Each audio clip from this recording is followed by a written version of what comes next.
Saudara, sebelum kita belajar dari firman Tuhan dengan satu tema yang diberikan untuk kita bahas bersama, yaitu Discern Your Ambition, merupakan sesuatu yang mengingatkan kita kepada masalah ambisi. Mari bersama kita akan belajar dari firman Tuhan. Untuk itu sebelum kita belajar dari firman Tuhan, saya mengajak kita bersama berdoa ya. Mohon Roh Kudus menolong kita. Mari kita berdoa. Tuhan, kami percaya Engkau hadir di sini di tempat kami yang pada saat ini mengarahkan hati kepadamu di dalam ibadah. Baik kami yang ada di dalam gedung ibadah maupun kami masing-masing yang saat ini membuka diri kami di rumah kami masing-masing atau di tempat di mana hari ini kami mengikuti akan ibadah melalui platform YouTube. Engkau yang hadir bersama Tuhan, hari ini kami mohon berkati anak-anak-Mu ini dengan apa yang menjadi isi hati-Mu yang Kau nyatakan. Melalui firman Tuhan yang bersama akan kami baca, dengar, dan renungkan. Kiranya Tuhan Kau tuntun kami untuk melihat dan mengerti apa yang Tuhan mau. Sehingga hidup kami bukan hanya sekedar melewati. Sehingga hidup kami bukan hanya sekedar kami jalani. Tetapi menjadi satu hidup yang berarti. Hidup yang memberkati. Dan hidup yang sungguh-sungguh bukan hanya sekedar lewat, tetapi sungguh boleh menyenangkan hati Tuhan. Karena itu ya Tuhan, biarlah ketika kami bersama belajar, membaca firman Tuhan, merenungkan, Roh Kudus pimpin kami, mampukan kami untuk mengerti isi hati-Mu. Dan lebih lagi kami boleh mendekat kepada-Mu, dan dalam kuasa pertolongan-Mu, menjadi orang-orang yang bukan hanya menjadi pendengar, tetapi menjadi pelaku-pelaku sabda Tuhan. Terima kasih, kami menyerahkan waktu ini dalam pimpinan dan berkat Tuhan sendiri. Di dalam nama Tuhan Yesus kami berdoa. Amin. Saudara-saudara yang dikasihi Tuhan, hari ini saya ingin mengajak kita bersama belajar dari satu kisah yang cukup kelam yang terjadi di dalam kitab Bilangan. Maka kita akan melihat satu kisah itu di dalam kitab Bilangan pasal yang ke-16. Kitab Bilangan pasal yang ke-16. Saudara, seharusnya kita akan membacanya keseluruhan pasal itu, baru kita akan bisa mengerti. Tapi kalau hari ini saya bacakan seluruh pasal sampai selesai, amin, kita pulang, begitu ya, karena cukup panjang. Maka kita akan membaca beberapa bagian dari dalamnya, dan untuk itu saya ingin mengajak kita bersama melihat ataupun mendengarkan apa yang dinyatakan di dalam Bilangan pasal yang ke-16 ini. Nah, untuk memahami, kita akan melihat pertama-tama adalah pasal 16 ayat yang pertama sampai dengan ayat yang ke-11. Bilangan pasal yang ke-16 ayat yang pertama sampai dengan ayat yang ke-11. Korah bin Yishar bin Kedar bin Lewi beserta Datan dan Abiran anak-anak Eliab dan On bin Pelet, ketiganya orang Ruben, mengajak orang-orang untuk memberontak melawan Musa beserta 250 orang Israel, pemimpin-pemimpin umat itu, yaitu orang-orang yang dipilih oleh rapat, semuanya orang-orang yang kenamaan. Maka mereka berkumpul mengerumuni Musa dan Harun, serta berkata kepada mereka, "Sekarang cukuplah itu. Segenap umat itu adalah orang-orang kudus, dan Tuhan ada di tengah-tengah mereka. Mengapakah kamu meninggi-ninggikan diri di atas jemaat Tuhan?" Ketika Musa mendengar hal itu, sujudlah ia. Dan ia berkata kepada Korah dan segenap kumpulannya, "Besok pagi Tuhan akan memberitahukan siapa kepunyaannya dan siapa yang kudus, dan ia akan memperbolehkan orang itu mendekat kepadanya. Orang yang akan dipilihnya akan diperbolehkannya mendekat kepadanya. Maka perbuatlah begini, ambillah perbaraan-perbaraan, hai Korah, dan kamu segenap kumpulannya. Bubuhlah api ke dalamnya, dan taruhlah ukupan di atasnya, di hadapan Tuhan pada esok hari, dan orang yang akan dipilih Tuhan, dialah yang kudus. Cukuplah itu, hai orang-orang Lewi." Lalu berkatalah Musa kepada Korah, "Cobalah dengar, hai orang Lewi. Belum cukupkah bagimu bahwa kamu dipisahkan oleh Allah Israel dari umat Israel dan diperbolehkan mendekat kepadanya supaya kamu melakukan pekerjaan pada kemah suci Tuhan dan bertugas bagi umat itu untuk melayani mereka, dan bahwa engkau diperbolehkan mendekat bersama-sama dengan semua saudara-saudaramu Bani Lewi, dan sekarang mau pula kamu menuntut pangkat imam lagi. Sebab itu engkau ini dengan segenap kumpulanmu, kamu bersepakat melawan Tuhan. Karena siapakah Harun sehingga kamu bersungut-sungut kepadanya? Nah, ini merupakan bagian awal yang menunjukkan bagaimana pada saat itu ada kumpulan ketika Musa membawa mereka semua menuju ke tanah Israel, tanah perjanjian, maka di tengah perjalanan ini Bani Korah itu adalah salah satu bani di dalam suku Lewi, di mana suku Lewi mempunyai satu tugas untuk bertugas di dalam kemah suci, ya, menjadi orang-orang yang membakar ukupan, yang membawa umat Tuhan, berdoa bagi mereka, mengajar mereka. Ya. Tapi juga ada yang disebut dengan yang lain, itu ada Datan, Abiram, dan On, itu yang adalah dari suku Ruben. Lalu dikatakan masih ada 250 lagi pemimpin yang dikatakan orang-orang kenamaan. Ternyata mereka semua pada saat itu mengurumuni Musa dan Harun dan berkata, cukup, ini semua umat adalah umat Tuhan dan kamu mau meninggikan diri di atas kami. Artinya mereka merasa bahwa sepertinya Musa dan Harun ini mau menjadi pemimpin di atas mereka, dan mereka mau berkata, kami tidak mau dengan itu. Nah, saudara, itulah yang terjadi pada saat itu. Dan kemudian Musa adalah seorang yang berani menghadapi semuanya itu. Musa bukan lari, tapi dikatakan sujudlah ia. Dia bukan bersujud untuk bersujud menghadapi orang-orang ini, tapi itu sujudlah ia, itu berarti dia menghadap kepada Tuhan. Dan menjadikan Tuhan sebagai pemimpin dia, menjadikan Tuhan sebagai hakim dia. Maka dia kemudian berkata, besok Tuhan yang akan menentukan siapa orang yang mendekat, yang diperbolehkan mendekat, dan siapa yang dipilihnya. Caranya gimana? Semua kamu adalah Bani Korah, adalah Bani dari Lewi yang boleh membawa ukupan, maka kamu pakai apa yang menjadi alat yang ada di tanganmu. Bawa bara, taruh ukupan. Nanti Tuhan akan menunjukkan siapa yang dipilih dan yang diperbolehkan mendekat dan yang bukan. Tapi lebih dari itu, Musa berkata kepada Korah, Korah, kamu tuh sudah dikasih kesempatan, sudah diberikan tempat, kamu sudah dipilih, sudah diberi tempat khusus di tengah orang Israel. Ngapain kamu seperti ini? Belum cukupkah itu? Nah, saudara, kata cukup ini merupakan satu kata yang berkali-kali diulang. Kata mendekat merupakan kata yang beberapa kali juga diulang. Tapi ini menunjukkan kepada sesuatu yang penting yang sebetulnya ada. Kata cukup itu, belum cukupkah itu? Sementara mereka berkata, cukup Musa, engkau jangan lagi jadi pemimpin kami.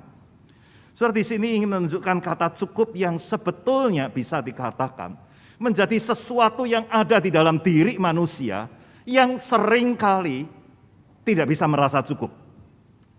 Maka tidak heran Amsal pun mengatakan dalam Amsal 30 ayat 15 berkata, si lintah itu punya 2 anak perempuan. Yaitu apa? Untukku dan untukku. Artinya manusia itu punya sesuatu yang membuat apa yang dipunyai itu rasanya belum cukup. Punya 1 pengen punya 2, punya 2 pengen punya 5, punya 5 pengen punya 10, punya 10 pengen punya segalanya. Sudah punya keluarga, punya istri, masih rasanya belum cukup, begitu ya. Akibatnya apa? Selingkuh dia. Ya. Sudah punya pacar 1, lihat yang lain pengen pacarin juga, gitu ya, jadi playboy. Saudara, ada banyak orang yang dalam hidup ini tidak tahu rasa cukup. Nah, itulah sebabnya hari ini ketika dikatakan dengan firman Tuhan pada hari ini, satu bagian yang membawa kita memikirkan sebetulnya apa sih yang Tuhan mau di sini. Saudara, di tengah semuanya itu mari kita lihat apa yang pada waktu itu ketika Datan, Abiram, Korah, On ini datang dan mengerumuni Musa, dan Musa mengatakan seperti itu, lalu apa yang terjadi kemudian? Kita harus membaca keseluruhan pasal yang ke-16, tapi kalau saya ingin mengajak kita melihat ayat-ayat yang bagian-bagian yang terakhir aja untuk melihat hal itu. Ayat yang ke-23, Tuhan berkata kepada Musa, maka berfirmanlah Tuhan kepada Musa, katakan kepada umat itu, pergilah dari sekeliling tempat kediaman Korah, Datan, dan Abiram. Ya. Kenapa mereka disuruh pergi? Lalu pergilah Musa kepada Datan dan Abiram dan kepada para tua-tua yang mengikuti dia. Berkatalah ia, ayat 26 kepada umat itu, baiklah kamu menjauh dari kemah orang-orang fasik ini, dan janganlah kamu kena kepada sesuatu apapun dari kepunyaan mereka, supaya kamu jangan mati lenyap oleh karena segala dosa mereka. Ayat 31, setelah dia ngomong begitu, dia ngomong kepada Bani Korah ini, lalu ayat 31 berkata, baru saja ia, yaitu Musa, selesai mengucapkan segala perkataan itu, maka terbelahlah tanah yang di bawah mereka. Dan bumi membuka mulutnya dan menelan mereka dengan seisi rumahnya dan dengan semua orang yang ada pada Korah dan dengan segala harta milik mereka. Demikianlah mereka dengan semua orang yang ada pada mereka turun hidup-hidup ke dunia orang mati. Dan bumi menutupi mereka sehingga mereka binasa dari tengah-tengah jemaah itu. Nah, saudara, yang terlihat di sini adalah ketika mereka seperti itu akhirnya Tuhan yang turun tangan.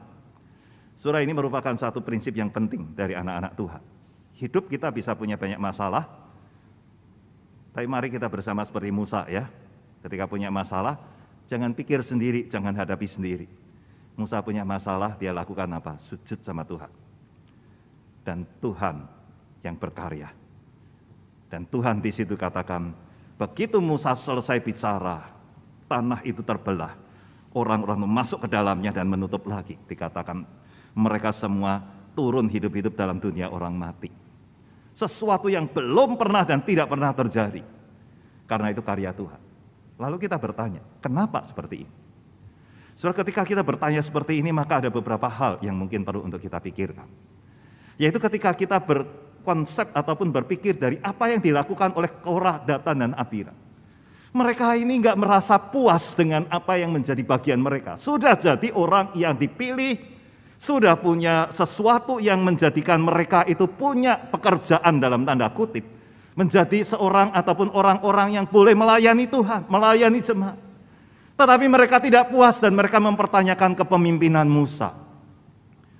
Saudara, di sini sebetulnya yang terjadi adalah sesuatu yang hari ini dengan kata yang keren kita katakan itu ambisi.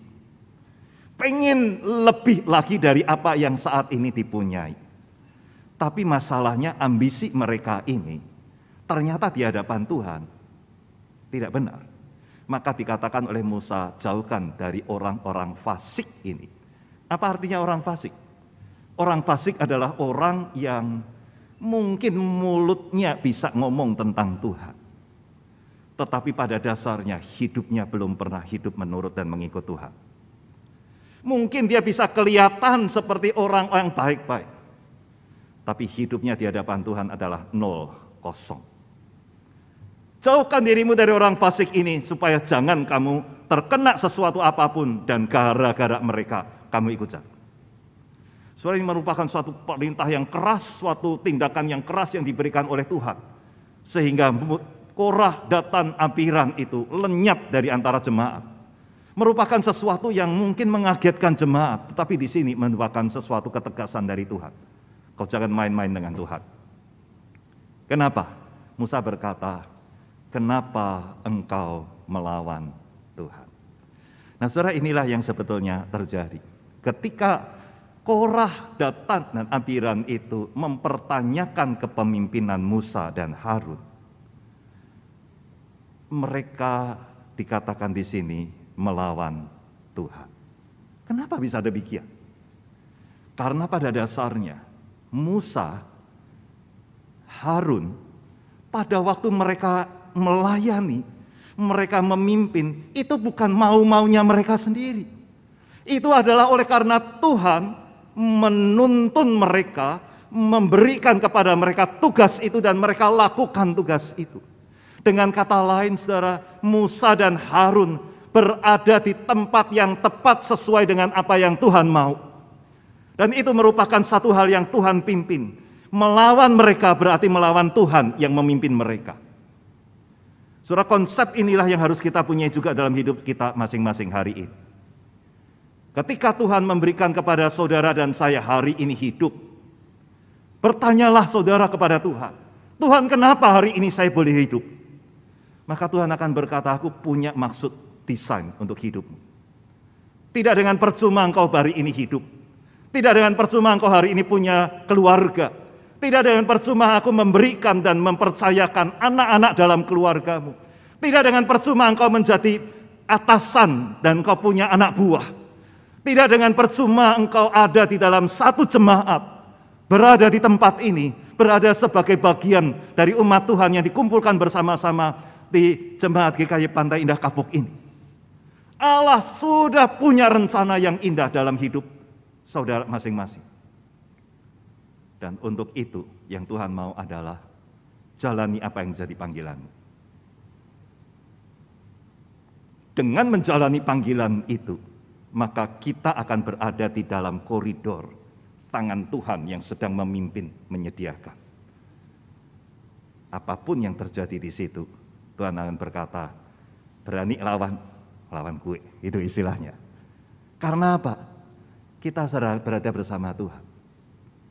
Nah, saudara, hal ini juga yang menjadi tantangan yang ingin saya berikan kepada saudara-saudara. Hari ini saya ingin menantang anak-anak muda. Tuhan memberikan kepada saudara kekuatan, dinamika, kepandaian, kemampuan, skill, kompetensi, bahkan memberikan kepada saudara begitu banyak hal. Pernahkah saudara bertanya, kenapa Tuhan berikan pada saya seperti ini? Kalau Tuhan mau untuk saudara menjadi seorang hamba Tuhan yang serahkan diri penuh waktu, apakah saudara mau berkata, iya Tuhan? Karena justru disitulah engkau akan menjadi seorang yang penuh berkat. Kalau tidak, saudara berada di luar dari jalan Tuhan, maka engkau mungkin menjadi seperti Datan, Korah, Abiram, On, yang berada tetapi tidak menjadi seorang yang mengerti akan panggilan itu. Sehingga mereka mengatakan, kenapa kami harus seperti ini? Lalu mulai lihat Musa dan berkata, kenapa dia yang jadi pemimpin bukan kami? Surah ini menunjukkan suatu ambisi yang tidak jelas ada di dalam tangan Tuhan yang memimpin. Nah, seorang yang berada di dalam pimpinan Tuhan, dia pasti akan merasakan bagaimana Tuhan akan menolong dia. Seperti Musa yang berada di sana. Maka Musa bukan melawan apa mereka. Tapi Musa berkata, oke, Tuhan yang akan tentukan dan perlihatkan. Siapa yang Tuhan pilih, yang Tuhan izinkan untuk mendekat kepada Tuhan. Bukan saya yang akan menentukan, Tuhan yang akan menentukan. Sesuatu yang begitu luar biasa yang diberikan oleh Musa pada hari ini. Dan ini membuat kita boleh melihat satu hal. Kalau saudara dan saya meyakini panggilan Tuhan dan berada di tempat yang Tuhan mau untuk saudara ada di situ, go ahead, saudara, jalan terus. Karena apa? Di situ tangan Tuhan akan tuntun kamu. Hari ini kau punya keluarga, jangan pernah bertanya, ini keluarga gua bukan sih? Itu tempat di mana Tuhan sedang menempatkanmu. Kau menjadi seorang orang tua, itu tempat yang Tuhan berikan bagimu. Lakukan bagian itu, Tuhan akan menuntun kamu. Engkau menjadi seorang anak di tengah keluarga. Jangan pertanyakan, ngapain saya punya orang tua bokap nyokap seperti ini. Tuhan sedang menempatkan kamu dan punya rencana, engkau ditempatkan di sana. Lakukan bagianmu. Maka Tuhan akan menuntun dan membelamu. Seperti Tuhan membela Musa. Seperti Tuhan membela Harun. Di sana Tuhan yang berkarya, yang menunjukkan semuanya. Kita cukup jalani panggilan kita masing-masing. Saudara, inilah yang sebetulnya kata cukup itu penting. Karena kata cukup itu ingin menunjukkan kepada sesuatu yang kuat menjadi bagian pola pikir anak-anak Tuhan. Maka saya ingin katakan bagaimana kita bisa mempunyai satu ambisi yang cukup, yang benar, yang kudus. Bukan seperti Datan, Abiram, Korah ini. Yang merasa pengen mendapat lebih banyak. Dan akhirnya iri dengan apa yang dimiliki oleh Musa dan yang tidak dimilikinya. Untuk itu saudara, rasa cukup yang sebenarnya ini adalah rasa cukup yang dipunyai dengan, saya katakan pakai dengan jembatan keledai saya, adalah pertama sapa, yang kedua tuli. Ya. Sapa itu artinya sadari panggilan. Gitu ya. Tiap-tiap orang itu dipanggil oleh Tuhan, Tuhan ciptakan kita khusus. Jadi anak Tuhan, Tuhan ciptakan saudara dan saya khusus. Tempatnya ada, maksud Tuhan juga ada, dan desain Tuhan itu sempurna untuk kita masing-masing. Maka pada saat kita menjadi sebagaimana yang Tuhan mau, di situ akan menjadi sesuatu yang luar biasa. Sapa itu mengingatkan kepada panggilan kita masing-masing. Senang saya dengan ada seorang hamba Tuhan senior yang pernah berkata kepada saya, kalau kamu dipanggil oleh Tuhan untuk jadi hamba Tuhan, jangan lari. Tapi kalau kamu tidak dipanggil dalam panggilan jadi hamba Tuhan, jangan coba-coba. Karena kalau kamu lari, kamu akan jadi masalah dimanapun kamu berada. Kalau kamu coba-coba, mungkin kamu bisa lulus dari sekolah teologi, tapi masuk gereja kamu jadi masalah. Karena apa? Itu bukan tempatmu. Setiap orang Tuhan beri tempatnya masing-masing. Tidak ada seorang pun yang Tuhan izinkan, yang Tuhan berikan hari ini hidup dan berkata, saya nggak punya apa-apa, saya tidak bisa apa-apa. No. Mungkin manusia despising kamu. Mungkin manusia mengabaikan, merendahkan dirimu. Tapi bukan Tuhan. Tuhan berkata, engkau kutebus dengan darah yang mulia. Engkau kukasihi dengan kasih agape itu. Untukmu aku mau memberikan Tuhan Yesus, anak tunggal itu, menebus hidupmu. Maka kita itu berharga. Saudara dan saya tidak pernah ada yang jadi sampah. Di hadapan Tuhan kita itu a jewel, apa itu permata di hadapan Tuhan. Masalahnya seringkali kita menjadikan permata kita jadi sampah. Karena apa? Dosa masih kita bawa terus. Membuat permata itu kehilangan maknanya. Bersihkan hidup saudara dari dosa. Karena di situ Tuhan akan buat dirimu menjadi permata-permata yang indah. Sapa mengingatkan kepada sadar panggilan. Pada waktu kita sadar panggilan kita jadi anak Tuhan, saudara nggak akan main-main. Seorang teman saya, sesama pada waktu yang lalu, dia adik tingkat saya di teknik mesin industri, tapi kemudian dia terus melanjutkan di dalam bisnisnya dia, dalam pekerjaan teknik, dan dia sekarang menjadi seorang majelis jemaat, dan kami sama-sama pada waktu dulu pelayanan dalam sekolah minggu. Satu saat setelah sekian lama nggak bertemu, kami ketemu. Waktu kami ketemu, dia ngobrol, saya cerita tentang pengalaman saya, dia bercerita tentang pengalaman dia. Saya tanya, apa pengalamanmu sebagai anak Tuhan? Dia berkata begini, satu saat saya diutus oleh bagian di mana saya pada waktu itu kerja di satu instansi pabrik begitu ya. Dan pabrik itu beli satu alat mesin dari Jepang. Dan untuk menguasai alat itu, memahami bagaimana kerjanya, maintenance-nya, maka teman saya ini yang diutus ke Jepang untuk 2 minggu di sana, di training di sana. Dan pergilah dia ke sana, di Jepang dia tinggalnya di mes yang berada di dekat dengan ataupun yang satu ruangan atau satu area dengan pabrik itu. Jadi kerjanya dia dalam 2 minggu itu hanya dari mes ke pabrik, dari pabrik ke mes, hanya pulang balik begitu aja. Di pabrik itu diberikan satu instruktur yang mengajar dia selama 2 minggu itu khusus untuk satu alat yang memang dibeli oleh perusahaan di tempat dia berada.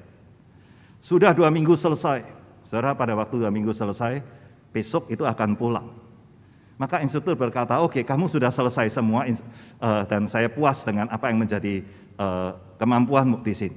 Tapi 2 minggu kamu ada di sini, kamu belum lihat kota. Ya. Oke, ini sekarang malam terakhir, saya akan ajak kamu jalan-jalan. Saudara, tempat dia ada di pinggir kota Tokyo. Dan waktu itu betul, instruktur itu kemudian membawa suatu mobil dan mengajak adik tingkat saya, ini teman saya itu jalan-jalan. Jalan-jalan lihat-lihat sana sini, terus kemudian berhenti di satu tempat. Zaman itu di Indonesia belum cukup sering yang namanya karaoke. Waktu itu belum, tapi di Jepang sudah banyak, gitu ya. Jadi dia dibawa ke situ, malam ini sudah malam begitu. Lalu begitu sampai ruangan temaram begitu, instruktur berkata kepada teman saya, "Can you see all the girls there? Kamu bisa lihat nggak perempuan-perempuan yang ada di situ? Choose one, I'll book it for you." Pilih satu, aku akan bookingkan buat kamu.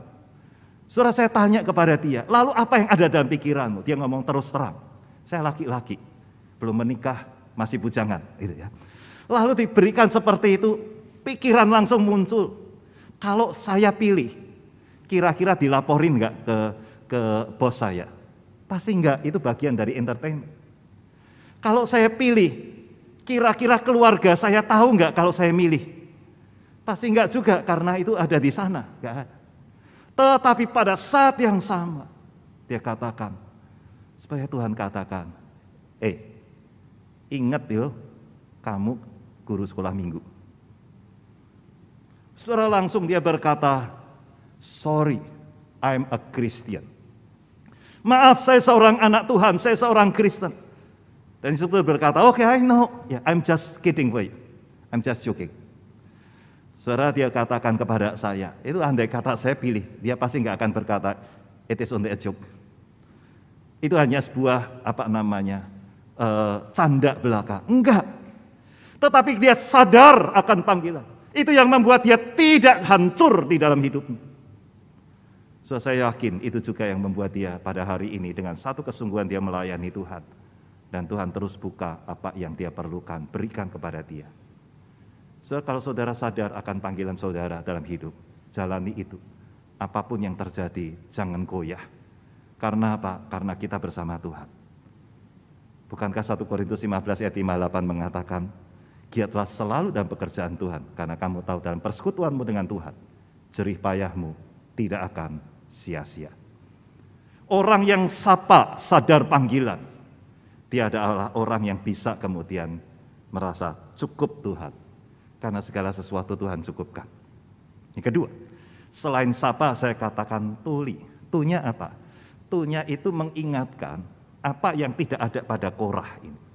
Yaitu dia melihat pangkat, dia melihat posisi, tetapi fokus dia adalah pangkat posisi, bukan tugas fungsi. Allah tempatkan kita untuk berkarya oleh karena ada fungsi. Ada yang Tuhan mau untuk kita kerjakan. Orang yang berkata cukup adalah orang yang tahu untuk berfokus kepada kenapa saya ada di sini, apa yang Tuhan mau, itu fungsi. Bukan hanya posisi. Orang yang kejar posisi tanpa menyadari apa yang menjadi fungsi, dia akan menjadi orang yang serakah. Tapi kalau orang yang sadar fungsi, apapun juga posisinya, dia akan jadi berkat. Saudara, itulah yang Tuhan mau. Datan Abiram Korah tidak sadari akan fungsi. Yang dilihat adalah posisi. Maka hancur mereka. Saudara, kalau orang sadar akan posisi, sadar akan fungsinya, maka dia akan berkata, yang seperti ini aja sudah cukup banyak. Dia nggak akan pikir yang lebih lagi. Karena apa?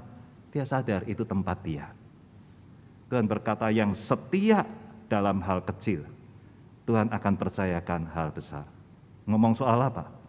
Ngomong soal fungsi yang setia dalam perkara kecil. Baru Tuhan akan naikkan kepada hal yang lebih besar.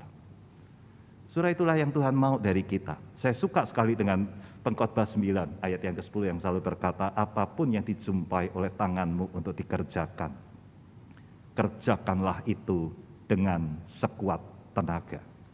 Itu berbicara soal fungsi, tugas yang kau jumpai di dalam tanganmu untuk kerjakan dengan sekuat tenaga. Engkau menjadi seorang suami, itu ada di tanganmu, engkau menjadi seorang suami, kerjakan tugasmu sebagai seorang suami. Engkau menjadi seorang istri, kerjakan tugasmu sebagai seorang istri. Engkau menjadi orang tua, kerjakan tugasmu sebagai orang tua. Engkau menjadi seorang anak, kerjakan tugasmu sebagai anak. Kau menjadi seorang pemimpin, kerjakan tugasmu sebagai pemimpin. Kau jadi anak buah, kerjakan tugasmu sebagai anak buah.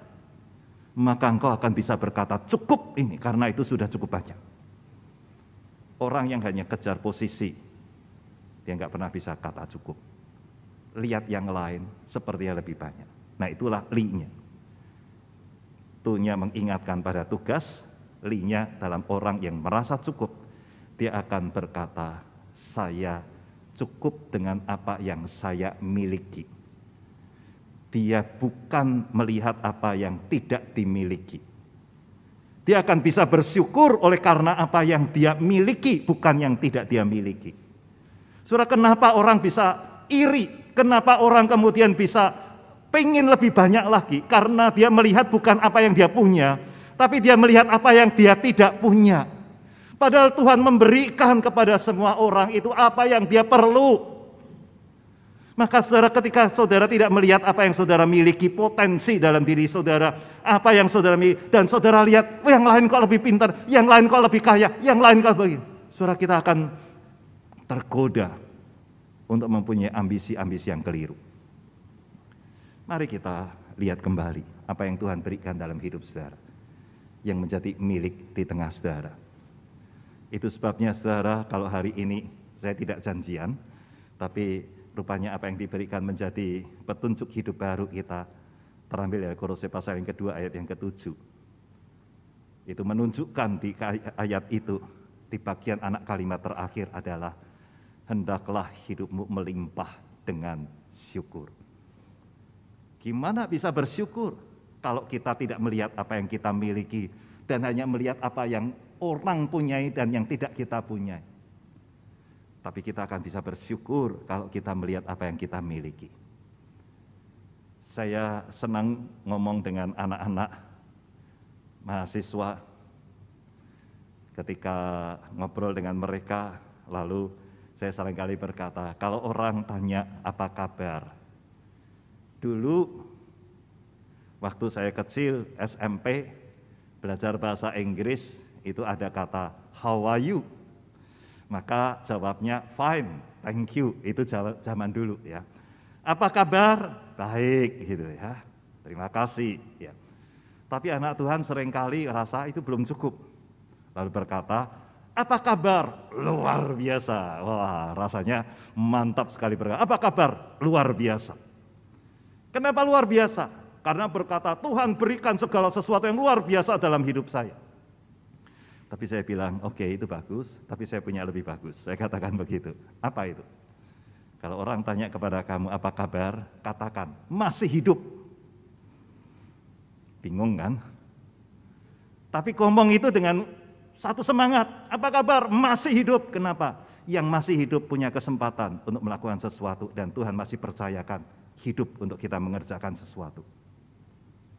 Jangan katakan, ya masih hidup. Itu hidup segan mati tak hendak. Gitu ya. Katakan masih hidup. Itu berarti fokus kita bukan hanya apa yang Tuhan bisa berikan kepada saya, tapi fokus kita adalah apa yang Tuhan mau untuk saya kerjakan pada hari ini, ketika Tuhan masih memberi saya hidup.